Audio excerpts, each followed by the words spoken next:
ఏమిటండి అలా ఉన్నారు? మొహం ఏంటిలా వాడిపోయింది? ఏం లేదు జనకి. మీరు మనసులో ఏదో బాధపడుతున్నారు, నాతో చెప్పరా? జనకి, ఎవరిని పనివ్వమని అడిగినా ఎగతాళి చేసి మాట్లాడుతున్నారు.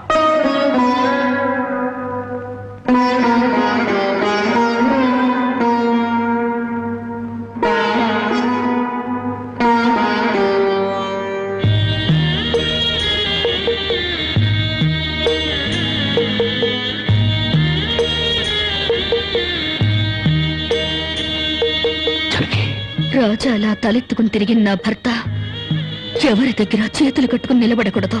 అందుకని తలిపుట్టమ్మంటావా? అవునండి, మీరు వ్యాపారం చేస్తూ దర్జాగా మా నాన్న ఎదుట, ఊళ్ళో వాళ్ళెదుట తలెత్తుకు తిరగాలి.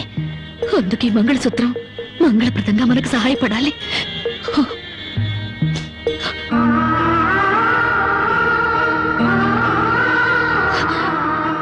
ఏమండి, మీరు కంట తడి పెడుతున్నారా? కాదు జనకి, కట్టుకున్న దాని పాదాల మీద కన్నీళ్లు పులుసలుతున్నాను. నేను పేదవాణ్ణి కాదు. నువ్వు నా పక్కనున్నంతకాలం, నువ్వు నాతో నడిచినంత కాలం నేను కోటేశ్వరుడే. దేవుళ్లకు భార్యలుగా దేవతలు దొరుకుతారంటారు, కానీ ఈ మనిషికి భార్యగా దేవత దొరికింది. అంత మాట అనకండి, వెళ్ళిరండి. వచ్చేటప్పుడు పాపకు పాల డబ్బా, బామ్మకి మందులు తీసుకురండి.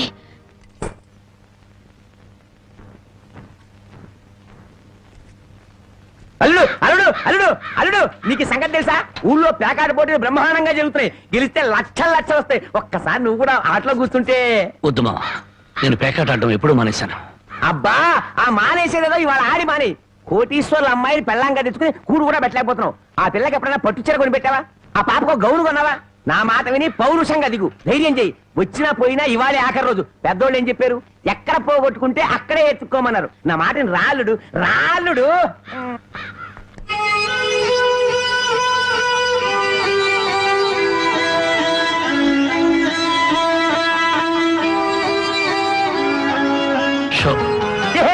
నేను చెప్పలేదు అల్లుడు, ఇవాళ గెలుపు నీదే.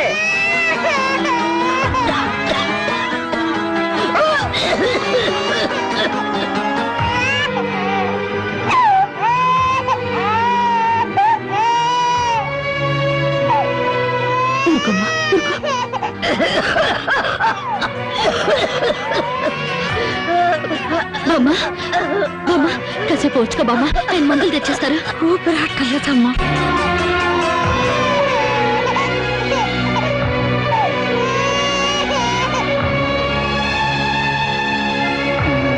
షో షో షో షో.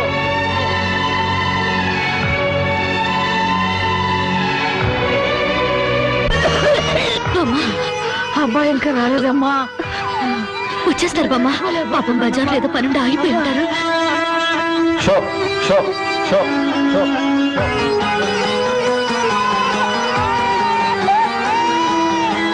షో షో షో షో.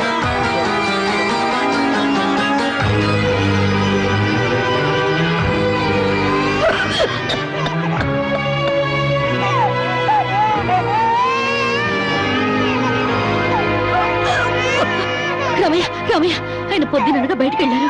నీకెక్కడైనా కనిపించారా? అన్నవరాన్ని సత్యనారాయణ స్వామి అయినా వదులుతాడు గాని మీ ఆయన ప్యాకెట్ చెట్టును వదులుతాడమ్మా.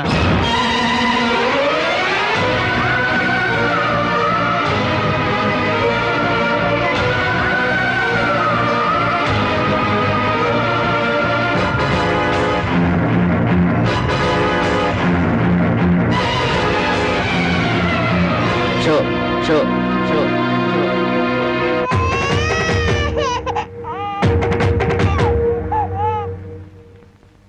ఏంటి ఆయనకి ముక్కలు వస్తున్నారు? ఆయన దగ్గర డబ్బు లేదుగా, మరి ఇంకా ఎందుకు కూర్చున్నావు? లేచిపోయా. మీ డబ్బు ఎక్కడికి పోదు, ఈ ఒక్కట వేయండి. డబ్బు లేకుండా కుదరదండి. అలా అనకండి, మీకు అనుమానం అయితే ఈ పాల డబ్బా పెట్టుకుని 100 రూపాయలు ఇవ్వండి. పాల డబ్బాలకి ఫినాయిల్ డబ్బాలకి అప్పులు ఇవ్వడానికయ్యా ఇక్కడ కూర్చుంది? లేదండి, ఈ ఆటని తప్పకుండా గెలుస్తాను. ప్యాకాట్ లో ఎవడు గెలుస్తాడో ప్యాకలు కనిపెట్టినాడో చెప్పలేకపోయాడు. నువ్వేం చెబుతావు? అంతగా అడుగుతున్నావు గనక ఈ 100 ఇస్తున్నాను, ఆ డబ్బా ఇవ్వు.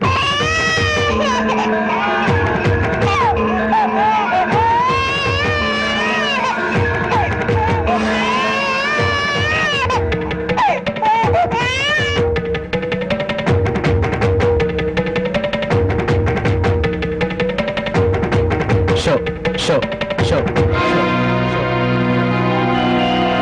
ప్యాకాడ కోసం పాల డబ్బాలు కూడా తాకడ పెట్టాడు పాపం. ఇంకేముందని పెడతాడు? ఇదిగో బాబు,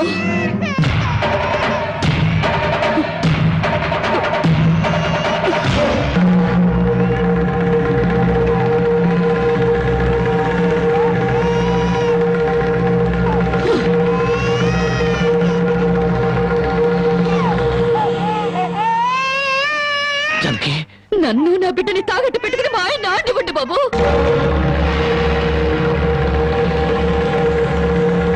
జానకి, నువ్వు ఇక్కడికి ఎందుకు వచ్చావు? భారీగా మీరు ఆడే ఆటం చూసి ఆనందపడదామని వచ్చాను. పసిబిడ్డ ఆకలిని బామ ఆరోగ్యాన్ని త్యాగం చేసి మీరు ఆడే ఆటం చూసి గర్వపడదామని వచ్చాను. జానకి, నన్ను క్షమించు జానకి, నన్ను క్షమించు. లేదండి, భారీగా నా ధర్మాన్ని నిలబెట్టుకున్నాను. భారతంలో ధర్మరాజు జూదంలో తన భార్యని పణంగా పెట్టిన భారతీయ సాంప్రదాయానికి నా మొగుడు వారసుడైనందుకు ఉండిపోతున్నాను. ఇప్పుడు నాతో పాటు నా బిడ్డని ఈ జూదంలో పెట్టి పాత పురాణానికి కొత్త అక్షరాలు చేరుస్తున్నాను. జానకి, నేను చేసిన తప్పే. సుఖాల్లో బ్రతికి నా ఇంట్లో కష్టాలు పడుతున్నా నీ కన్నీళ్లు తుడవాలని ఆడాను. మనిషిగా నీ ముందు ఓడిపోయాను. భార్యని ఆదరించడానికి ఇంతకన్నా మార్గం లేదా? జానకి,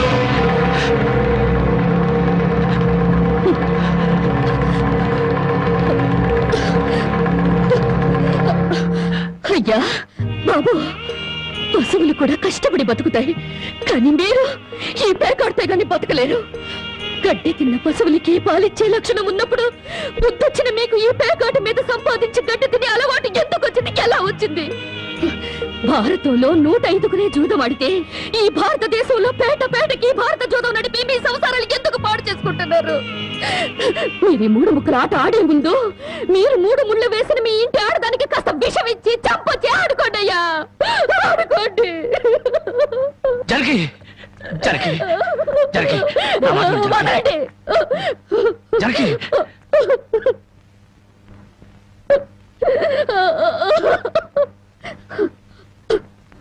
బామ్మ, నేను మోసపోయాను. ఆయన్ని మనిషిగా మంచివాడిగా మార్చగలిగానని సంబరపడ్డాను. కానీ అదంతా అబద్ధం, భ్రమ. నేను చేతకాని దాన్ని, అసమర్థురాల్ని, మొగడి మనసు దిద్దుకోలేని పిచ్చిదాన్ని. నన్ను క్షమించు బామ్మ, ఇక నేనేమి పట్టించుకోను. నీ మనవరాల్ని మనవణ్ణి బాగు చేసుకుంటావో పాడు చేసుకుంటావో నీ ఇష్టం.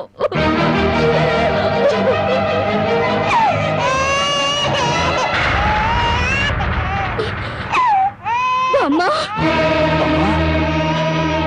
బామ్మ, బామ్మ, బామ్మ,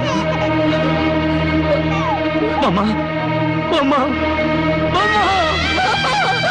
బామ్మ.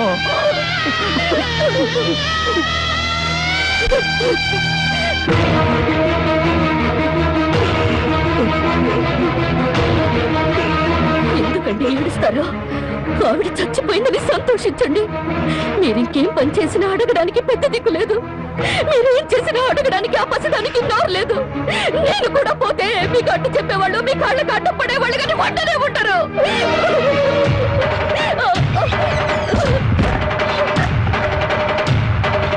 జానకి, జానకి, జానకి, జానకి, జానకి, జానకి, జానకి, జానకి, జానకి, జానకి, నా మాట విను జానకి. జానకి, అంతగా ఇచ్చం చేసుకోవద్దు. గుడ్డి బిడ్డగా ఉన్నప్పుడే నా కన్నతల్లి కన్ను మూసింది. నా తండ్రి దూరం అయ్యాడు. గుండెల మీద పెట్టి పెద్ద చేసిన బామ్మ కూడా చచ్చిపోయింది. ఆఖరికి ప్రాణానికి ప్రాణంగా చూసుకునే నువ్వు నాకు దూరం అయ్యి నన్ను ఒంటరి వాడిని చేయొద్దు. జానకి, నువ్వు లేకుండా బతకలేను జానకి. నన్ను దిక్కులేని వాడిని చేయి జానకి. జానకి, జానకి, జానకి.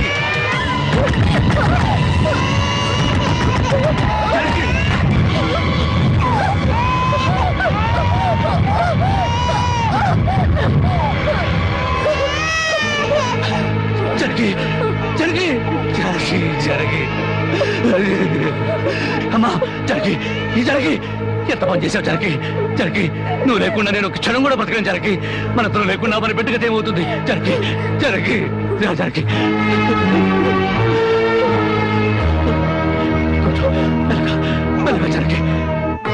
జనకి, జనకి, ఒకసారి బిడ్డను చూడు జనకి. నువ్వు లేకపోతే బిడ్డ దిక్కులేని అయిపోతుంది. నేను లేకపోయినా పర్వాలేదు, కానీ బిడ్డకు నువ్వు కావాలి. నీకు ఇష్టం లేకపోతే నేను శాశ్వతంగా దూరం అయిపోతాను.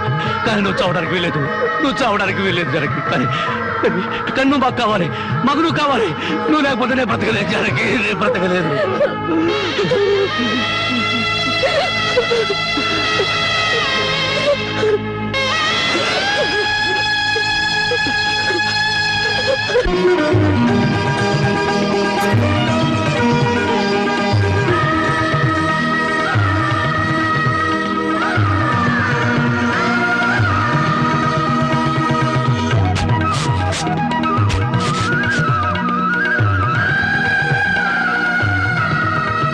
జానకి, జానకి,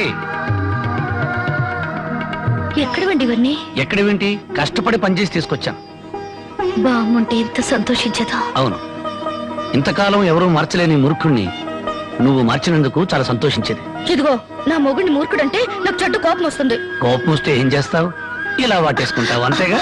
ఉండండి, పాపంది. చూడు జానకి, ఈ రోజు నా కూలి డబ్బుల్లో నా బుజ్జి పాపాయికి 5 రూపాయల చాక్లెట్లు, నా ముద్దుల పెళ్ళానికి 5 రూపాయల పువ్వులతో పాటు ఈ సామాన్లు కొనగా ఇదిగో 30 రూపాయలు మిగిలింది. అబ్బా, ఈ లెక్కలన్నీ నాకు చెప్పాలా? మరి నా సంపద నా ముద్దుల పెళ్ళానికి కాకుండా పక్కింటోడి పెళ్ళానికి చెప్పమంటావా? చాలండి, స్నానం చేద్దరు పద. కదా.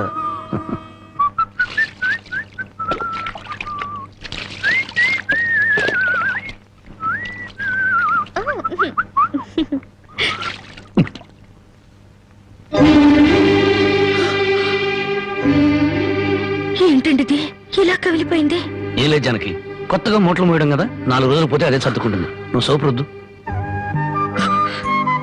ఇప్పుడు రాజకుమారులా ఉంటే మీరు నా కోసం కూలి వాళ్ళ మూటలు మోస్తున్నారు.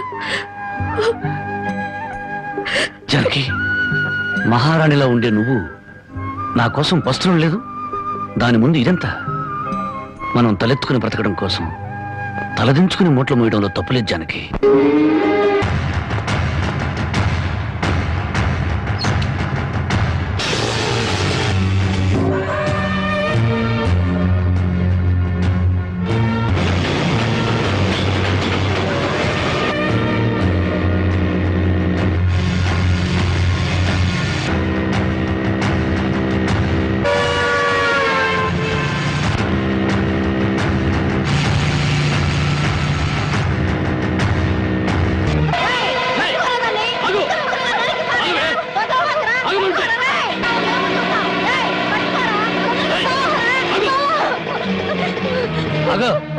జ్యోతి, ఏం జరిగింది? బావా, మా ఆయన నన్ను చంపబోతున్నాడు.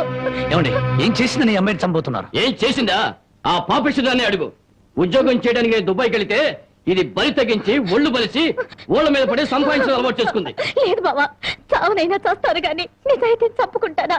నిప్పులా బతికేదాన్ని నీటి తప్పుతానా? ఏంటే సీతమ్మ తల్లికి వారసులాగా మాట్లాడుతున్నావు? నీ నిజాయితీ ఏంటో ఈ ఊళ్ళో ప్రతి ఒక్కరి చేత చెప్పిస్తాను. చెప్పించండి అత్తయ్య, నిజంగా నేను చెడిపోయిన దాన్ని అయితే ఆయన నన్ను చంపక్కర్లేదు. నా ఒంటి మీద నేను కిరసనాయిలు పోసుకొని తగలబడి చచ్చిపోతాను. నువ్వు ఊరుకోమా, వీళ్ళ మాటలకేంటి? చూడరాం బాబు, ఏడాది నుండి దుబాయ్ నుంచి ఈయన డబ్బు పంపకపోయినా ఆ అమ్మాయి ఎంత నీతిగా బతికిందో ఆ ఊరి పెద్ద నాకు తెలుసు. ఏంటయ్యా దాని గురించి నువ్వు తెలుసుకున్న నీతి? ఏడాది నుంచి నా కొడుకు డబ్బు పంపకపోతే మెళ్ళ గొలుసు చెవులు కారింగులు ఎవడి పక్కన పడుకొని సంపాదించిందో చెప్పు. అతను నేను చెప్తాను. దుబాయ్లో ఉన్న నీ కొడుకు సంపాదన పెరిగేసరికి బాగా డబ్బున్న అమ్మాయితో రెండో పెళ్లి చేయాలన్న దుర్బుద్ధితో నీ కొడుక్కి లేనిపోని ఉత్తరాలు రాసి జ్యోతి మీద అనుమానాలు తెప్పించావు. ఆ అనుమానంతో నువ్వు డబ్బు పంపకపోయేసరికి 10 మందిలో నీ పరువు పోతుందని రాత్రిపూట మా ఊరిచి కూలి పని చేసి కడుపుకు తిండి కూడా సరిగ్గా తినకుండా డబ్బు దాచిపెట్టి గిల్టి నగలు వేసుకుంది. ఏంటి బాబు, రాత్రిపూట కూలి పని చేసుకుని వెళ్ళేదా? నీ ఒక్కడితోనే చేసేదా, ఇంకెవరితో అయినా చేసేదా? మళ్ళీ ఆ కోత కూసామంటే పళ్ళు కలగొడతాను. జ్యోతి నా తోబుట్టు కన్నా ఎక్కువగా ప్రేమించే ఆత్మీయురాలు. చూడు, ఆడది తప్పు చేయాలని నిర్ణయించుకుంటే ఆమెను 7 సముద్రాల అవతల కట్టి పడవేసిన కట్లు తెంచుకుని వచ్చి తప్పు చేస్తుంది. కానీ ఇతనే నా భర్త అని నమ్మిన ఆడది ఎంతటి మహారాజు వచ్చినా సరే కన్నెత్తు కూడా చూడదు. తను కట్టెల్లో కాలిపోయేంత వరకు భర్త అడుగుజాడల్లో నడవాలని చూస్తుంది. తన భర్త ఊళ్ళో ఉంటే అతనితో కాపురం చేస్తుంది. అతను ఊరు వదిలి వెళితే అతని జ్ఞాపకాలతో కాపురం చేస్తుంది. అదేరా భార్య అంటే. ఒరేయ్, అమ్మ చెప్పింది అబ్బ చెప్పాడని పెళ్ళాం మీద అనుమానం పడ్డం కాదురా.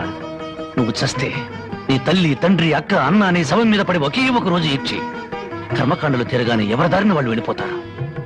కానీ మొగుడు చనిపోయిన నిమిషం నుండి అన్ని సుఖాలను తన భర్త శవంతో పాటు పూడ్చిపెట్టి తను గట్టిగా మారే వరకు భర్తనే తలుచుకుంటూ ఉండే ఒకే ఒక జీవిరా భార్య అంటే. మగాళ్ళకి మనసు మారుతుంది గాని ఆడవాళ్ళకి కాదురా.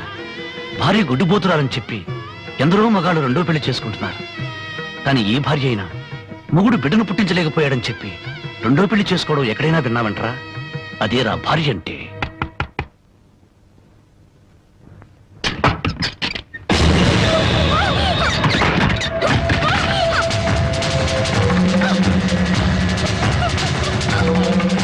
అంతెందుకు, నా సంగతి తీసుకో. భార్య తాళి కూడా ఆమె జోదం వాడిని వాడిరా నేను. అలాంటి నాకు తన రక్తాన్ని ఆమె అన్నం పెట్టిందిరా నా భార్య. చివరకు ప్రాణాలు తీసుకునేనా సరే నన్ను కాపాడాలనుకుంది. ఆ దేవత సాక్షిగా చెప్తున్నాను, నా మాటమ్మా జ్యోతి అమాయకురాలు.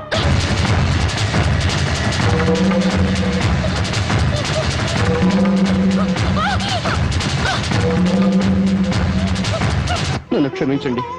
లేనిపోని అనుమానాలతో జ్యోతిని అవమానించాను. మీరు అడ్డు రాకపోతే మూర్ఖంగా నా భార్యను పోగొట్టుకునేవాడిని. మీ మేలు ఈ జన్మలో మర్చిపోలేను.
నా కంటి వెలుగు దూరం అయిపోయింది.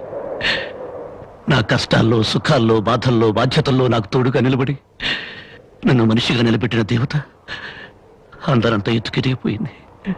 అందుకోలేనంత దూరం చేరుకుంది. ఆమె చివరి మాటకు, చివరి చూపు కూడా నోచుకోలేని దురదృష్టవంతుడయ్యాను. ఇప్పుడు చెప్పు, గృహలక్ష్మిలా నా గడపలో అడుగుపెట్టిన నా ప్రాణ ఇల్లాల్ని నేను చంపుకుంటానా? నా జీవితంలో చీకటిని చంపి వెలుగును పంచిన నా ప్రాణదీపాన్ని నేనే అర్పేసుకుంటానా? మీ నాన్న కోట్ల ఆస్తి ఆశ చూపించినా నా భర్తే నా దైవం, నా భర్తే నా ప్రాణమును నన్నే అంటి పెట్టుకుని నేను పోసే గంజి నీళ్లే పంచపక్ష ప్రమాణాలుగా భావించిన మీ అక్కను నేను చంపుకుంటానా? మరి మా నాన్న అలా చెప్పాడే. మీ నాన్న పసుపు పారాణతో కూతుర్ని అత్తవారింటికి పంపించాల్సిన మీ నాన్న వాడి మీద పడుకోబెట్టిన కూతురి శవాన్ని చూడడానికి కూడా రాలేదు. పట్టుదల పంతాలతో కూతుర్ని సాధించాలనుకున్నాడే గాని కట్టుకున్న వాడి చేత కురవి పెట్టించుకుని తన ప్రేమను నిరూపించుకున్న సగటు ఇల్లాలి పౌరుషాన్ని మర్చిపోయిన దుర్మార్గుడి మీ నాన్న. అటువంటి వాడి మొహం ఒక్కసారి చూస్తే పంచమహాపాతకాలు చుట్టుకుంటాయి. వద్దు బాబు, అంత మాట అనొద్దు. నువ్వెందుకు వచ్చావు? క్షమించు బాబు. నా కూతురు నీతో కాపురం చేస్తూ ఆత్మహత్య చేసుకోవాలని ప్రయత్నించిందని తెలుసుకున్నాను. అందుకే దాని చావుకు కారణం నువ్వేనని అనుమానించాను, ద్వేషించాను. కానీ నువ్వు చెప్పే వరకు నిజం నాకు తెలియదు బాబు. తెలియకుండా నిన్ను అనుమానించినందుకు నన్ను క్షమించు బాబు. మరి నా బిడ్డ చావుకు కారణం ఇంకెవరా? పావుకు పాలు పోసి పెంచినట్టు పెంచావే నీ మేనల్లుడు. వాడే మా బ్రతుకుల్లో విషం కెక్కడని నా అనుమానం. నారాయణుడా? అవును, వాణ్ణి జైలుకు పంపావన్న నా మీద వాడికి దక్కలేదని నీ కూతురు జనకి మీద కచ్చికట్టి ఉంటాడు.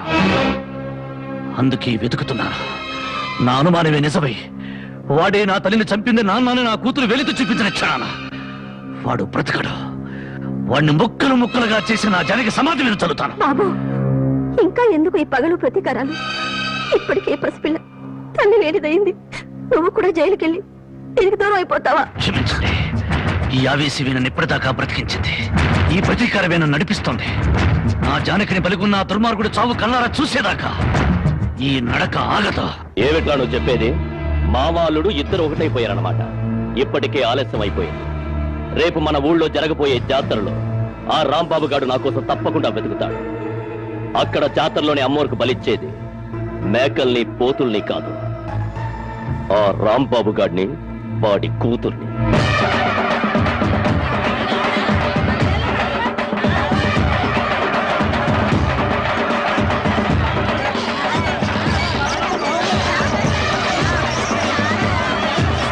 నువ్వు కూడా రంగరాటం తిరుగుతావా?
నా బిడ్డ ఎక్కడ?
దెబ్బలేం తగలేదుగా?